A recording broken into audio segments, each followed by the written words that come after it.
প্রসূতি মৃত্যুর ঘটনায় উত্তাল মেদিনীপুর মেডিকেল কলেজ। পরিদর্শনে জুন বালিয়া। মেদিনীপুর মেডিকেল কলেজে সিজারের পরেই অসুস্থ হয়ে পড়েন 5 জন মহিলা। তাদের মধ্যে একজনের মৃত্যু হয়। মৃতার নাম মামনি রুই দাস। এই অবস্থায় হাসপাতাল পরিদর্শন করলেন সাংসদ জুন বালিয়া। মেদিনীপুর মেডিকেলের মাতৃমা বিভাগের ত্রুটিযুক্ত স্যালাইনের ফলে প্রসূতি মৃত্যুর ঘটনার পরেই কিন্তু মাতৃমা বিভাগের চিত্রটা অনেকটাই বদলেছে। মাতৃমা বিভাগে ভর্তি প্রসূতিদের জন্য বাইরে থেকে স্যালাইন ও বিভিন্ন ইনজেকশন কিনে আনতে হচ্ছে পরিবারের পরিজনদের।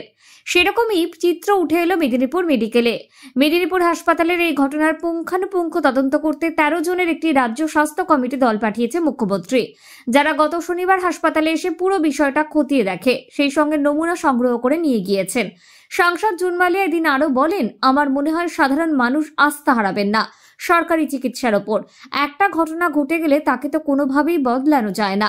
যেহেতু আমি পাবলিক রিপ্রেজেন্টেটিভ, তাই আমাকে লিখিতভাবে ওনাকে বিষয়টা দিতে হবে।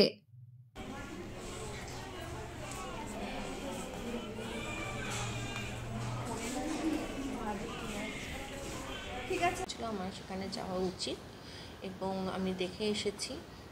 জেনারেল ওয়ার্ডে দেখলাম মায়েরা যারা যারা আছেন, মা এবং শিশুরা সবাই মোটামুটি ঠিকঠাক আছে, ভালো আছে। এনএস আর আরএল যে ড্রিপ চলছে আপাতত, সেগুলো বাইরে থেকে কিনে আনা হচ্ছে। আজকে আমার মনে হয় আজ বা কাল আমাদের মাননীয় মুখ্যমন্ত্রী উনি নিশ্চয়ই একটা প্রেস কনফারেন্স করে আপনাদের আর সবাইকে অ্যাড্রেস করবেন। পূর্ণাঙ্গ তদন্তের জন্য তো একটি টিম পাঠানো হয়েছিল, কালকে আপনারা সকলেই জানেন, আপনারা সবাই সেটা কাভারও করেছেন। তো মাননীয় মুখ্যমন্ত্রী বলেছেন যে অ্যাজ সুন অ্যাজ কমিটি যারা এসেছিলেন তারা যখনই রিপোর্ট দেবেন সঙ্গে সঙ্গে স্ট্রিক্টেস্ট অ্যাকশন উনি নেবেন।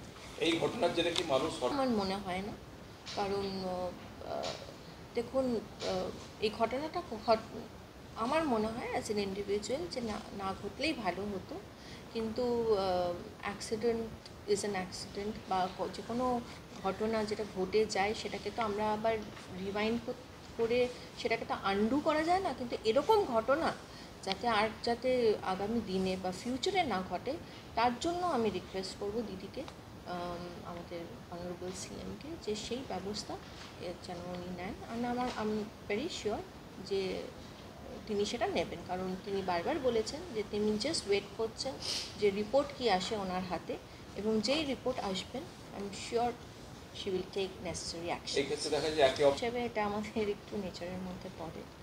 আর অনেক সময় দেখা যায় যে সব সময় ঠেলে দেওয়ার একটা টেন্ডেন্সি থাকে হিউম্যান নেচারে, কিন্তু আমি বলবো এর মধ্যে না পড়ে এখন let's move forward and let's, যাতে বেটার সিস্টেমটা যাতে বেটার হতে পারে। সিনিয়র চিকিৎসকদের অনুপস্থিতিটা সবথেকে দিদির কাছে সব রিপোর্টটাই যাবে, পুরো রিপোর্টটা যাবে। আমি তো বললাম আপনাদেরকে যে আমিও একটা as a public representative, elected representative, আমারও এটা দায়িত্বের মধ্যে পড়ে। আমি ওনাকে লিখিতভাবে দেব আমার অবজারভেশন কী আছে, কীভাবে আরও বেটার হতে পারে মেডিকেল ফ্যাসিলিটিস সিস্টেম, যেটাই আপনারা বলুন, শুধু শহরে নয়, পুরো এলাকা জুড়েই স্বাস্থ্যকেন্দ্রগুলো, যেখানে যেখানে আমার মনে হবে যে এই জায়গাগুলো ইমপ্রুভ করার জায়গা আছে, আমি নিশ্চয়ই আমার অবজারভেশন ওনাদেরকে লিখে পাঠাবো।